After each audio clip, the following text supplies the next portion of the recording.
Hey guys, welcome to another episode of Riding on the Strom. I'm gonna have to tell you I'm a little bit sorry about the mic. The mic is spotty or making a funny noise. I finally figured out it wasn't the mic at all, it was the GoPro that was having a problem. So it's gonna be some time before I replace the GoPro. But that's another story for another video. We're starting a new series, and it's called Can You Hear Me? And it's basically shout outs to manufacturers for certain things, hopefully more positive than negative. Today is going to be cue the music, Suzuki, Can You Hear Me? What is up with Suzuki? They're doing such a wonderful job. They came out with a new Gen GSXR 1000 recently. They've kept the 750 in their lineup. Really a great manufacturer. Now, I'm not a fanboy or have any kind of particular favorite manufacturers out of the Japanese motorcycle manufacturers. They're all good. All their bikes are great. You can't go wrong with any of them. But back to Suzuki. Suzuki has been doing some great things. They came out with a GSX 1000 and a GSX 750. Those are their naked four-cylinder bikes. They brought back the SV 650 due to great demand. And they started selling the SM 400 in the United States again. So they're really doing great in their lineup. And of course, the new gen of the V-Strom 1000, and they just came out with the new gen of the V-Strom 650. But when you look at all the bikes, there's one that's strangely missing. And they have a huge product line. I think they don't want to get, overburdened with too many bikes, but still, let me put it to you this way. There's the V-Strom 650 with the V-twin engine, and there's the SV 650 naked bike with the V-Strom engine. There's the V-Strom 1000 with the V-twin engine, but where's the other bike? And that's what I'm going to be talking about today. It's bringing back the SV1000, the Suzuki SV1000, which basically was a sport bike with a TL1000 engine, the first iteration of this engine. But they need to bring it back. It's missing in the lineup, and I think they'd make a killing at it too. I would not bring back the SV1000 as a sport bike, not with clip-ons. I would liken it to a bigger SV 650. This could be a hooligan naked bike. Now, what's so great about this engine is that out of all the Japanese manufacturers, only one hit the mark with a V-twin engine, and that was Suzuki with the 1000 and the 650 engine. Yes, there's big cruisers, and there's their big cruiser V-twin engines and all that stuff. But once you start getting over 1000 cc, it gets a little bit too much. So what could they do to bring back the SV650? I think the most important thing is not to have clip-ons, is to have a handlebar. They can go to the parts bins of their other bikes. They can look at the GSX 1000. So it would be a bike like this, similar to this bike, but you would have 17-inch front and rear wheels. You have the upside-down forks. You'd have a fat bar from Renthal, which they have on the GSX 1000 already.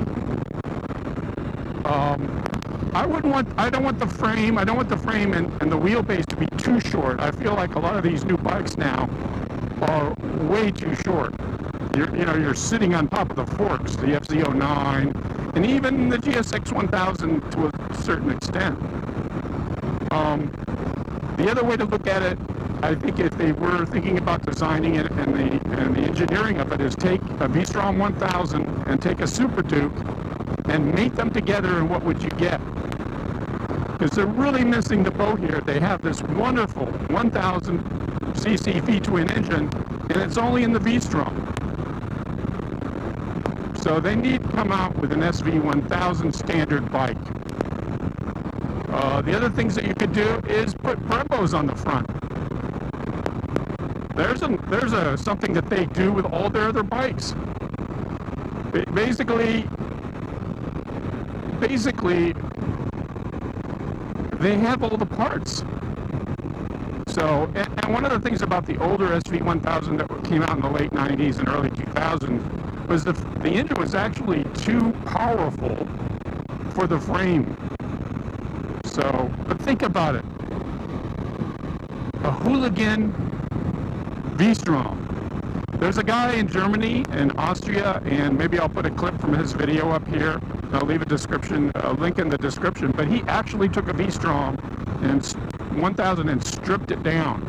But the geometry of an adventure bike doesn't really fit what I'm going after. It's a standard, naked, hooligan bike. All you have to do is think Superduke. I mean, look what Yamaha did with the FZ09. They basically looked at a Superduke 990 and made that freaking bike with one of their engines. It's this great DL1000 engine. And there's not too much that you would have to do on the engine, but maybe a little nicer swing arm. You know, I would say the most important aspect of an SV1000 was that you have the strength and the rigidity and the frame to handle the engine at the same time as to be lightweight. You know, of course you don't want this big honking gas tank on it. And you could probably do without the hydraulic clutch, save some money there. But nice rims, nice tires, Brembos up front, the inverted forks up front, a straight fat bar, you know, maybe a little bit angle. It doesn't have to be perfectly straight. And I think that would be the best thing. The best thing. So Suzuki, can you hear me? Where is my SV1000? Now you might think, well, Scott, you have a V-Strom 1000. Why would you be interested in that? I love this engine, and I love V-twins, and this type of configuration so much as I'd buy one. I really like the GSX 1000, to be honest with you, but I think I'd buy one. And the other thing that's important is always include a plastic cowl under the engine. Just include that with the bike. Think about a new SV1000 with this engine, and just think Superduke, right? But this engine, I'm sorry, as far as reliability, torque, and everything else, it's up there with the road tax. Why spend all that money? And this is easier to maintain. They're missing a niche market. There is a niche market out there where they would have a great alternative, just like with the Adventure series. But that's the thing is I've ridden this bike fast and kind of gone beyond the limits in its engineering in the way of the geometry of the bike and the frame and the form and the rake and the front wheel size. So if you brought that all together with this engine into a nice standard bike, it would be killer. It would be the best bike.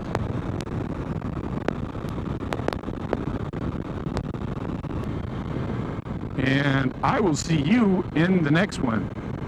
Thanks for watching.